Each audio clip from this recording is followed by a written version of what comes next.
Hi guys, இது காணும் பொங்கல் அன்னைக்கு எடுத்த மினி விலாக் வாங்க பார்க்கலாம். நான் கன்சீவ் ஆனதுலேருந்தே ஹஸ்பண்ட் வந்துட்டு முருகர் கோவிலுக்கு மொட்டை போடுறதாக வேண்டிக்கிட்டு ஹேர் கட் பண்ணாமல் முடி நல்லா வளர்க்க ஆரம்பிச்சிட்டாங்க. முடி தாடி எல்லாமே பயங்கரமாக வளர்ந்துடுச்சு. போன டைம் கோயிலுக்கு வந்திருக்கும் போது குழந்தைய ஃபஸ்ட் டைம் தூக்கிட்டு வந்தனால மொட்டை போடக்கூடாதுன்னு சொல்லிட்டாங்க. ஸோ அதுக்காக இன்றைக்கி தான் நாங்கள் வந்திருக்கோம்.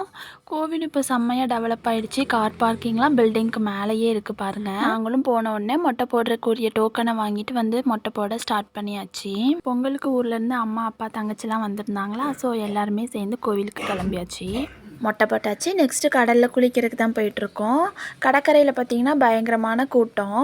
என்ன தான் மண் அரிக்குது, பாறைலாம் தெரியுதுன்னு சொன்னாலுமே கடலில் குளிக்கிற கூட்டமும் குறையல, முருகர் கோவிலுக்கு வர்ற கூட்டமும் குறையலை. எப்பவும் போல் வந்துட்டு தான் இருக்காங்க.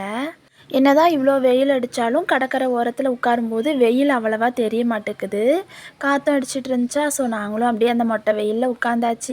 கொஞ்ச நேரம் உட்காந்துருந்தோம். அதுக்குள்ளே அவங்களும் குளிச்சுட்டு வந்துட்டாங்க. அதுக்கப்புறம் நாங்களும் கால் நனைச்சிட்டு பானிபூரி வாங்கி சாப்பிட்லான்னு பார்த்தோம். பட் அங்கே காரப்பொரி தான் இருந்துச்சா. சரின்ட்டு ஆளுக்கு ஒரு காரப்பொரி வாங்கி சாப்பிட்டு சரின்னு முருகரை பார்க்க கிளம்பியாச்சு.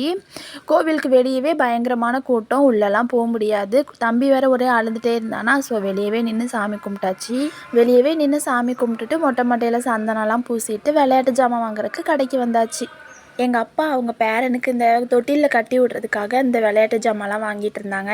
அதுக்கப்புறம் இந்த பட்டை போடணும்னு ரொம்ப நாள் ஆசை. ஸோ நான் தங்கச்சி அப்புறம் குட்டி தம்பிக்கும் போட்டாச்சு. இன்றைக்கி அழகாக இருந்துச்சு. ஒரு குட்டி பாப்பா தான் போட்டு விட்டுச்சு. ஆனால் அவ்வளோ ஆக்டிவாக இருந்துச்சு அந்த பாப்பா. தம்பிக்கு போடுறதுல அந்த பாப்பாவுக்கு அவ்வளோ சந்தோஷம். ரொம்ப நேரம் ஆயிடுச்சு. இனிமேல் தம்பியை வச்சுட்டு சமாளிக்க முடியாது. ஸோ நாங்கள் சீக்கிரமாக கிளம்பி வீட்டுக்கும் வந்தாச்சு. வீட்டுக்கு வந்தோடனே அவங்க தாத்தா கூட வாங்கிட்டு வந்த பொம்மையெல்லாம் வச்சு விளையாண்டுட்டு